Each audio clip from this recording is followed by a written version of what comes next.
Welcome to another conversation in the Neon Jazz interview series with legendary drummer and jazz veteran Peter Erskine.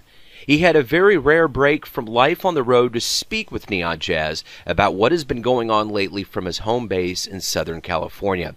Originally from New Jersey, Peter moved on to etch an impressive career since 1972 when he began playing with the Stan Kenton Orchestra.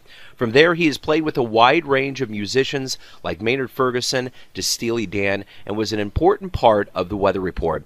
He loves drums, has accumulated much wisdom over the years, and is very much worth getting to know some more. So please dig it, my friends. Good morning. How are you, Peter? Good, Joe. How are you? I'm wonderful. Thank you for taking a little time to speak with me today. I appreciate it. My pleasure. Let me go ahead and just start off here. I know that you just came back to Switzerland. I was wanting to know what has been going on with you lately. It's been a busy year. It's been a busy several years, I guess. And, I've been teaching full-time at the Thornton, it's spelled Thornton. Oh, this is radio. I don't need to spell it for you. Yeah. The Thornton School of Music at the University of Southern California. And I was planning on, staying home more and enjoying, some work in town. And happily, in many ways, I've stayed as busy or become even busier. Not any one thing. Still playing with about 2 or 3 different trios here in town, and I have one trio with saxophonist Bob Shepard and bassist Derek Goles, and we call ourselves the Lounge Art Ensemble. A wonderful trio with Alan Pasqua, and again Derek Goles on bass, and then my new trio with the pianist Vardan Evsepian and my nephew on bass, Peter Erksine. He lives in Portland. He stays busy traveling often with Gino Vanelli. But it's fun to go out on the road with that group, particularly because Damien plays electric bass, so the travel's just a lot simpler. Yeah. And in that band, I'm the old guy in the group, so they always help with the baggage, and that's kind of fun. The stuff I used to do when I was younger. But I've also been keeping busy doing work with a number of different orchestras. Sometimes this might be playing the drums in a traditional rhythm section setting, backing up singers like Mary Chapin Carpenter with Vince Mendoza conducting, or Seth MacFarlane, who many of your listeners will know from The Family Guy and the film Ted. Yeah. Which, by the way, Ted 2 has just finished production, and we're going to be recording some music for that in a couple of weeks. I'll be there for one day doing some jazz stuff. But Seth likes to do songs out of the Sinatra book, including many of the wonderful arrangements that Nelson Riddle wrote for Frank Sinatra, Gordon Jenkins, other arrangers, and Seth is a great singer and a terrific entertainer, and so that's a lot of fun. But the other orchestra stuff I'm doing is more like contemporary classical music, and the gentleman that got me involved with all that is a British composer named Mark Anthony Turnage. Yeah. And a little over 20 years ago, I first collaborated with him along with John Schofield. We did a piece called Blood on the Floor. I'll be going back to Europe this summer to do 10 performances of that, 2 with a symphony in Germany, and then 8 performances at the Bastille Opera House in Paris. The piece has been turned into a ballet. Yeah. And that's an 80-minute composition with a lot of opportunities for improvisation, as well as kind of being the motor and a little bit of the glue that holds the whole orchestra together. And, since I was a big band drummer from my start in the music business back in 1972, the orchestra is the ultimate big band. And it's a very fun challenge to drive that big of a boat. Yeah. Mark also composed a concerto for drum set and orchestra that I premiered not quite 2 years ago in Germany. And this past year I performed it at the Hollywood Bowl with the Los Angeles Phil, and also played in Helsinki with their wonderful orchestra there, doing it in the autumn with the BBC Philharmonic in Manchester, England. So a fair amount of travel. I was in Switzerland with Mike Manieri and the excellent Swiss Jazz Orchestra. We played for almost a full week. And I think there's going to be a live album coming out from some of those performances. And then just this past weekend, I was down in Austin, Texas, played with the jazz band at Texas State University in Austin, and then did an event called A Day of Percussion, where about 300 drummers attended.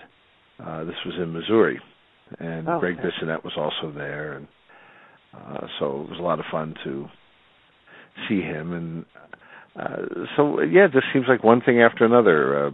I have several album recording sessions coming up, including one I'm very excited about.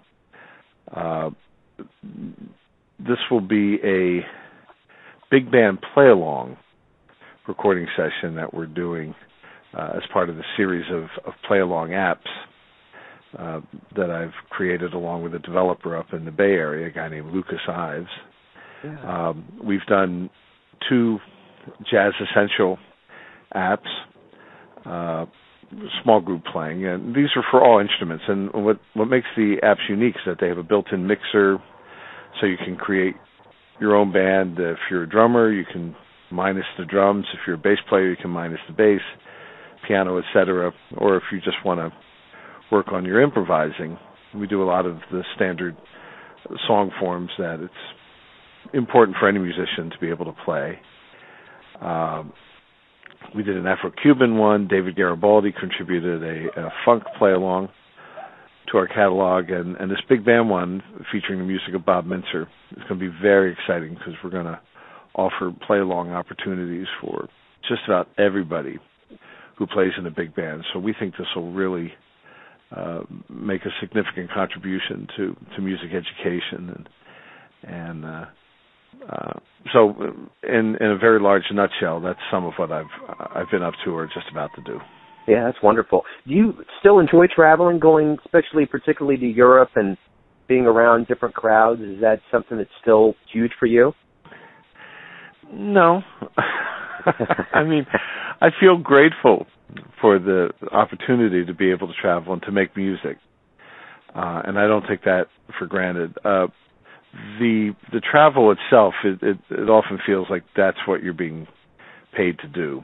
Yeah. The playing, the making of the music is the cookie, but the as everyone has experienced, traveling is a bit more arduous than it used to be, and it always feels like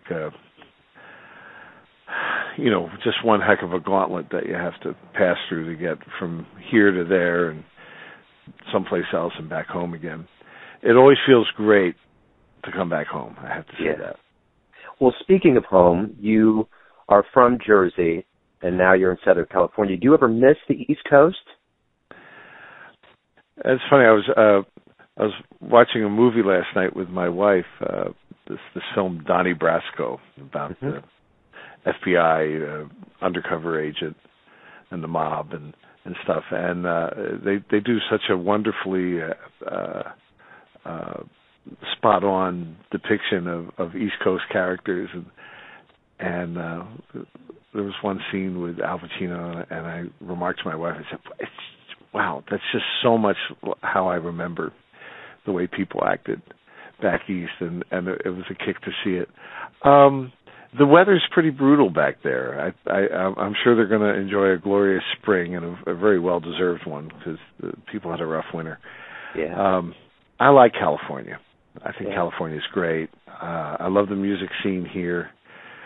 That said, having played with Mike Minieri and Steps Ahead. We were at Birdland for a week in February, and even though it was really cold, the audiences were very warm, and it was great to see a lot of my old friends from the days when I lived in New York, and New York really is the greatest place in the world for jazz, no question. Yeah. So let's step back a little bit further. You start playing the drums at 4. Why did you pick the drums? Why was that the instrument for you? I have no idea, except that it's just what I always wanted to do. My father was a bass player originally, but by the time I was born, he was a practicing physician and had become a psychiatrist. But there was always music around the house, and he had a conga drum, which I still have here. It was from Cuba, and I just really enjoyed playing on this drum, along with some of the recordings he had at home, and actually I started taking lessons when I was 5. Yeah. And it's just always seemed like what I was supposed to do. It's certainly what I've always enjoyed doing, and I flirted with the trumpet for a minute and studied piano, and for a second I thought I wanted to be a classical percussionist, but it's just so much fun to play drums in a rhythm section and play music that swings. Yeah. I love it. It's every time I get to sit down and play, and I just feel like I'm the luckiest guy in the world. Yeah. So when you were a kid, did you always see yourself getting into music later on, or did you have any other dreams of what you wanted to do with your life? No, I always knew I was going to be a musician. Right on. So in those college formative years in Michigan at the Arts Academy and at Indiana University, what did you learn about jazz and music that was really important at that stage of your life? Well, the Arts Academy in Michigan was in northern Michigan, a place called the Interlochen Arts Academy. It's still a very important place, not only for the high school, the boarding school that they have there, but for the summer music camps. In fact, I serve on the board now of the Interlochen Center for the Arts, and let me see, just off the top of my head, it just reinforced my love for the music. I got to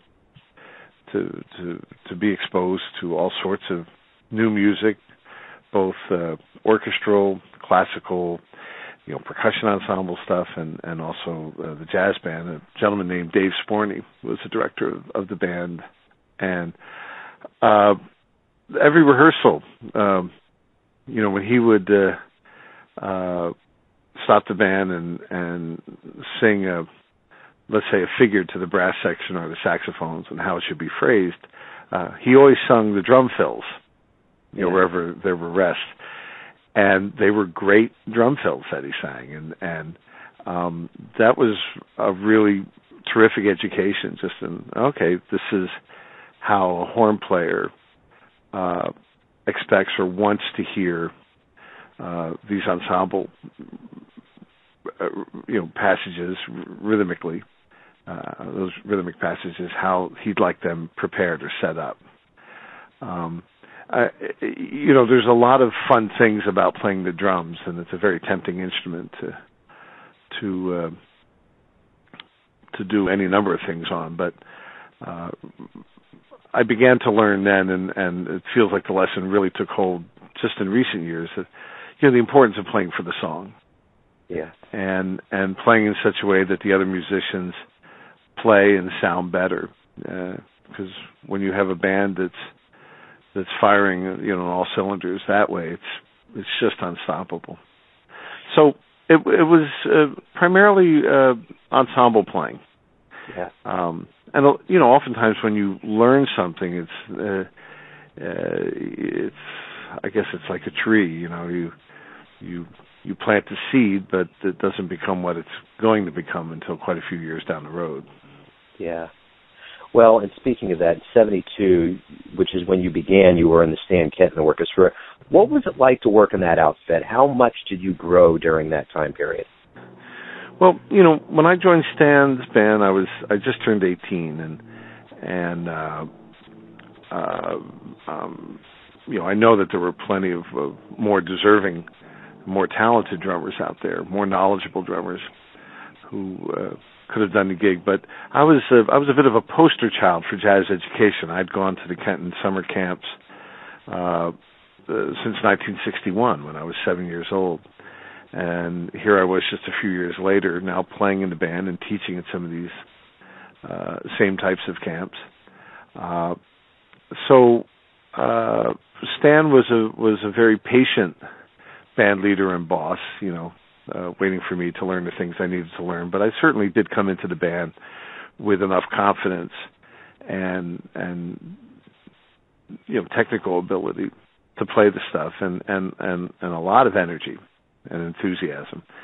And that approach always worked well for me, whether it was playing with the Kenton Band for those 3 years or later with Maynard Ferguson for 2 years, and then that gig leading to Weather Report.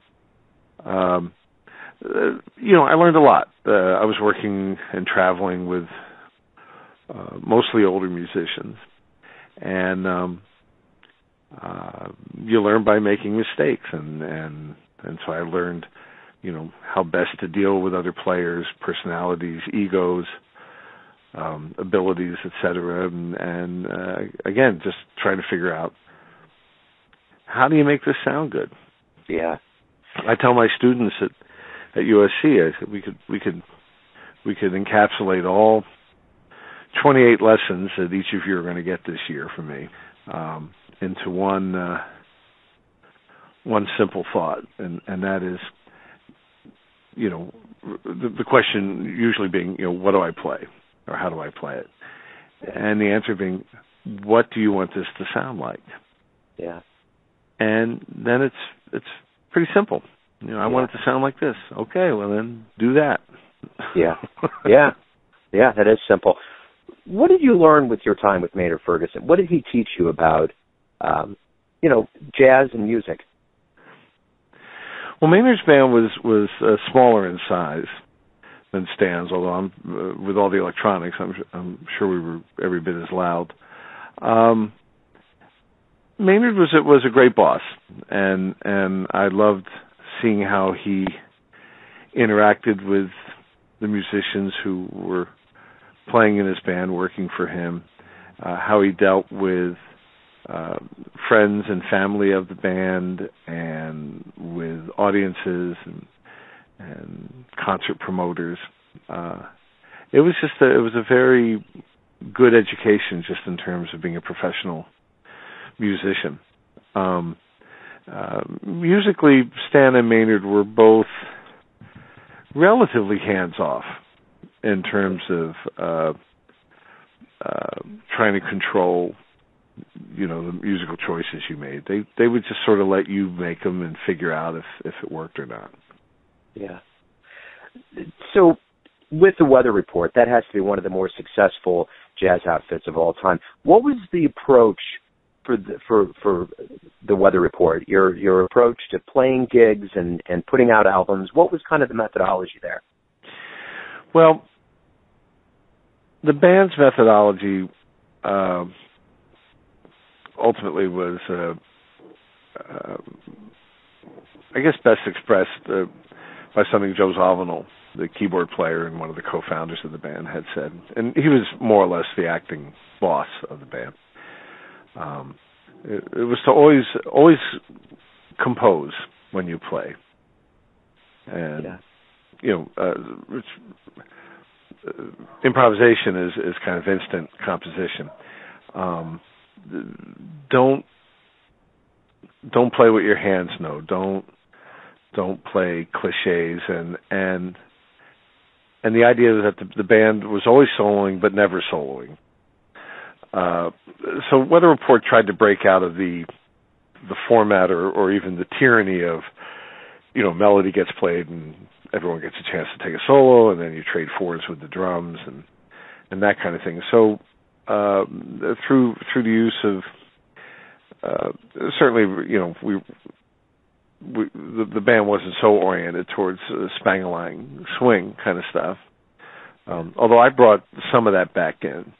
I think. Zawinul and Jocko and Wayne, they dealt with these more kind of longer through composed musical things, and on occasion, I think we got it right. I'm a big Weather Report fan. I'm a bigger fan of the bands before and after me, even sometimes than I am of the band when I was in it. But I'm just being maybe a little self-critical. But I love the bands.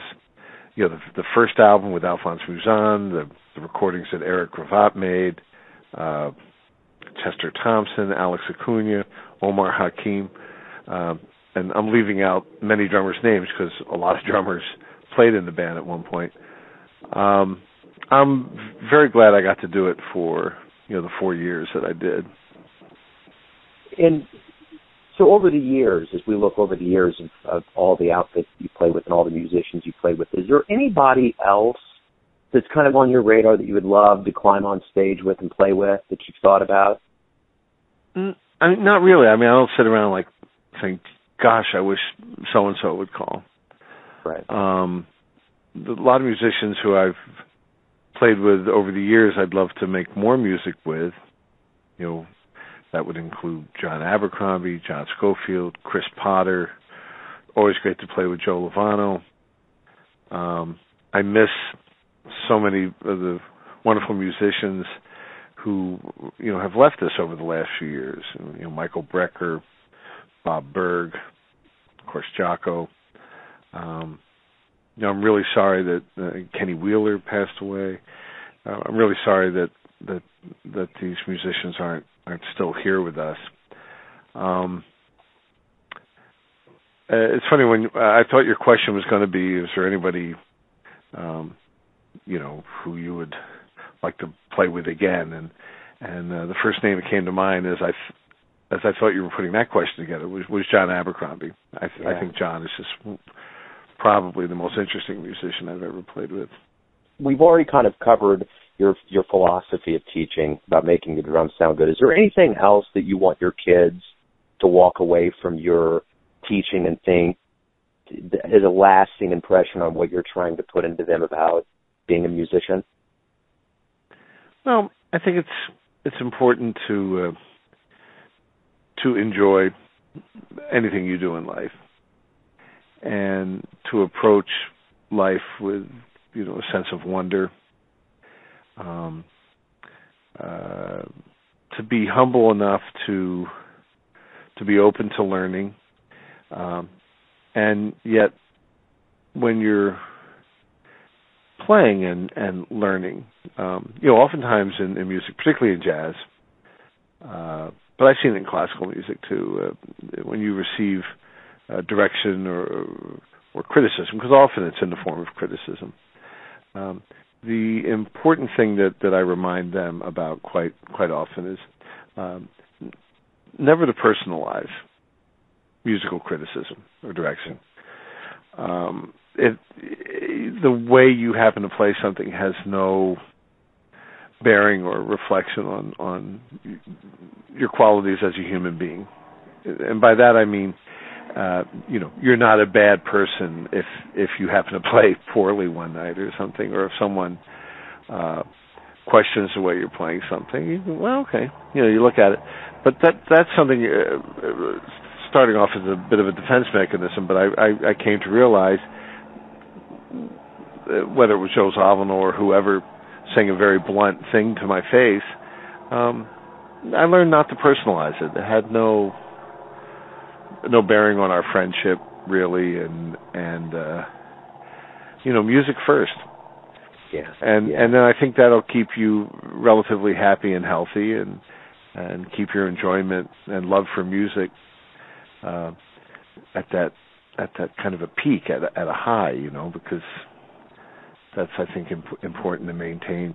So I just try to build their confidence and help them cope with whatever crosses their path, so they'll still feel good about themselves and feel good about making music. Yeah. So what's the greatest thing about running your own record label? You run Fuzzy Records. What's the most enjoyable part of that? Well, we put out records. I'm I wouldn't pretend to be a really, any kind of a competent record label. We've put out some great records. I'm very not clueless, but almost clueless in terms of marketing and getting these things out there. And that's a great frustration. I wish that more people could hear what we do, but, it's just what the world needs, another jazz record or another jazz record company. There's a lot of stuff out there. And that frustration being said, the great thing about it is that when I get an idea and I want to do something, I do it. Yeah. And I don't have to plead or wait for someone to okay it. When the muse strikes, you want to honor that creative urge or impulse. And so, that's the greatest thing about it. And it led me to write my book, No Beethoven, because I said I'm going to publish it myself. And then I found, an interested publisher to distribute it. Alfred Publishing distributes my book. But I released the Apple ebook version on my own, and now it's available on Kindle. Our apps are available at the Apple shop. Our CDs are available at Amazon and Apple and all this. And I'm very lucky that my wife has partnered with me in this and all things. Yeah. It's just everything is kind of creative, and when you feel creative, you feel joy. So that's the fun. I don't have to ask someone's permission and then wait around and for 2 years. And if I want to do something, I just decide to do it. I don't do the Kickstarter thing, and I know the Kickstarter can be good for getting the word out. You're kind of building up your fan base. It's not necessarily that you're just appealing for money, but it always. I would just be a little bit embarrassed asking people for money. Yeah. If I want to make a record, I got money in the bank. I'll spend money and make a record, and you hope to make some of it back, and over time you will. But I never study the balance sheet that way. If I like the way it sounds, and then that makes me happy, and then we just I carry them around in my suitcase when I go on gigs and hope people will lighten my load a little bit. Yeah, that's cool. That's cool. When you look back on your first gigs back in '72, and then we look at today as you approach the stage, how do you approach live shows today versus when you started out? Are you still nervous? Is there a level of wisdom that's settled in after all these years? How do you do it? I wasn't nervous back then, and I don't get nervous now. Cool. This is what I do. Yeah. Yeah. So it's fun to play in front of people, and occasionally it'll be a concert like, whoa. But, if I have a very big concert, particularly like an orchestral thing, I'll just try to find some quiet time, and I map out pretty much with the classical thing, even though there's opportunities for improvisation, much of it's written. And certainly what the orchestra's playing is all written. Yeah. So for me, it's like a giant slalom ski course. Yeah. And I mentally run the course before the performance. Yeah. And I know the course. And even if I run into a couple of unexpected patches of ice, I know where to make the turns and how to adjust. And so I enjoy the ride. Yeah, I don't get nervous. Yeah. It's if I sold shoes, I don't think I'd get too nervous going to work every day to sell shoes. I'd say, okay, I'll sell some shoes today. Yeah. So I make music. So yeah, I make music. Cool. And recording sessions too. It's like, all right, if you get nervous, you can't concentrate, and if you're not concentrating, then you can't listen. If you're not listening, then you're not really being a total musician. So I just try to keep my ears open and pay attention and do the best I can. Listen, I mean, if playing poorly could end a career, then my career would have ended years ago. You know, I've had plenty of botched moments on stage or even on TV, whatever. And what's the worst that can happen? Yeah, right. Tell me why do you love jazz? Because it swings, and I love the buoyancy and the dancing feeling of the music, and I love when you hear musicians who understand, you know, the music not only from a swing point of view, but in terms of the jazz harmony and melody and can improvise, and you're witnessing, you know, real-time three-dimensional musical architecture. That sounds great, and it's I mean, it's, you know, a good jazz player, it's just like it's like you get to sit inside the brain of like Johann Sebastian Bach or something. I mean, you're there hearing it live, witnessing this incredible creation, this creativity taking place.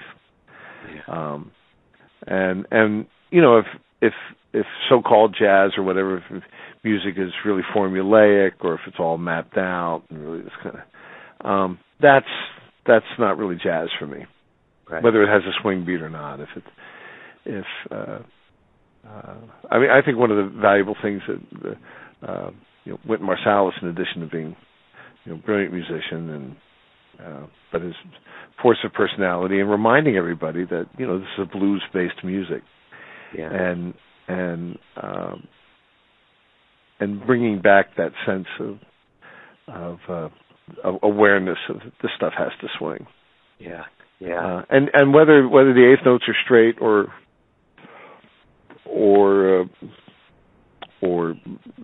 swung, you know, all jazz music should dance. In some way. You know, other than that, I mean, I don't try to define jazz for other people, but that's what it is for me. Cool.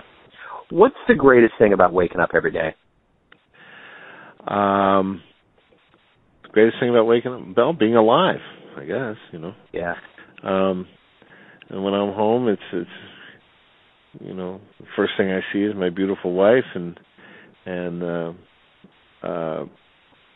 you know, so when I'm home, the greatest thing about waking up is that we'll make some coffee and we sit in the backyard and plan our day. Or if I'm going to teach, I usually get up quite early, about 5:30 in the morning, maybe do a little workout, and then drive to USC, and that's about a half-hour drive that early in the day, which isn't bad. And then you know, I get to work with my students and hopefully see a couple light bulbs go off above their heads. So I guess that's the greatest thing. I don't know, good cup of coffee. Yeah, that's always good. Good way to start. Amen. What is left in a career that's been so full of so much? What is left for you to accomplish, do you think? Well, it's just like if someone's lived however long of a life, I think what's left to accomplish is what can we do each day to this is going to sound like a Miss America answer, but it's not. You know, to make the world just slightly better. If we take the Hippocratic oath that the doctors swear to, which is to do no harm. Then beyond that, then we say, well, bring some good music into the world, bring some joy into, bring a little light into someone's life. And so there's a lot to accomplish. On more prosaic, practical terms, you know, there's still so much more I want to learn about composition, and there's a lot of things I want to write. There's a few more recordings I'm kind of keen to make, and I'm also digging into the archives, already released we had the full concert of the Don Grolnick Group from, I think it was 1994, or was it 93? I think it was 94,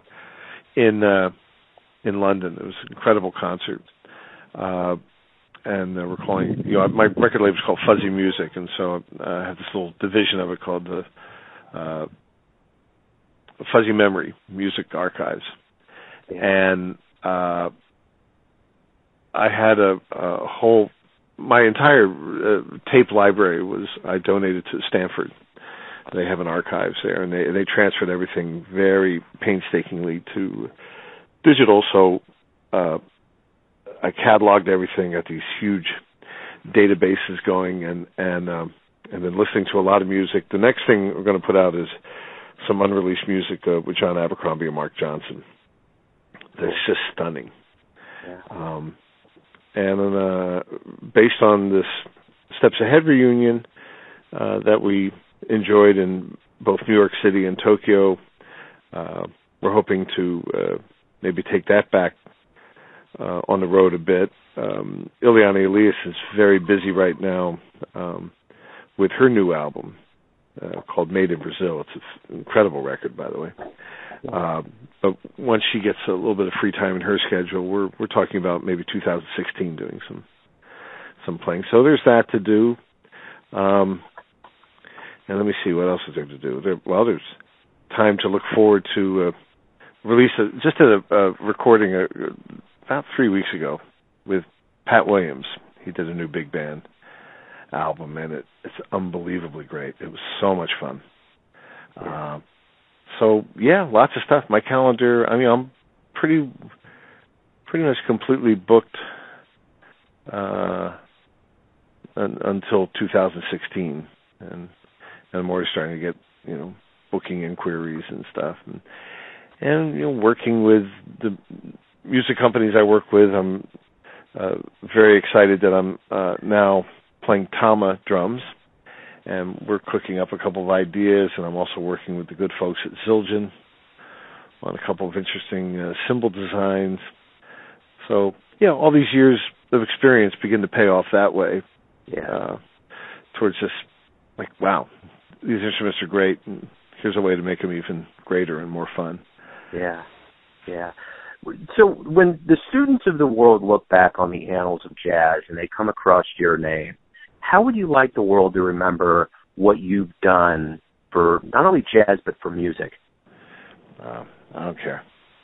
The music speaks for itself, and if it said he was a nice guy, and he made some bands sound pretty good, I'd be happy with that. Cool. Great answer. Yeah, I dig it. That's very good, man. That's right to the point. To the jugular. Yeah, meanwhile, my kids are going to do me proud and spread the family name better than I did with the work they're going to be doing. So cool. No worries about that. Right on. Peter, that's all I have. Thank you again. Continued success, man.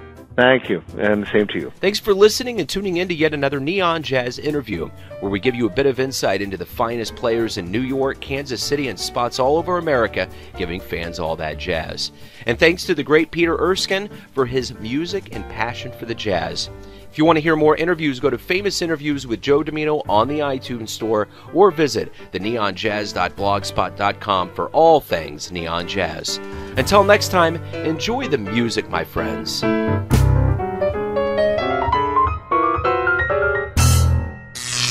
Neon Jazz.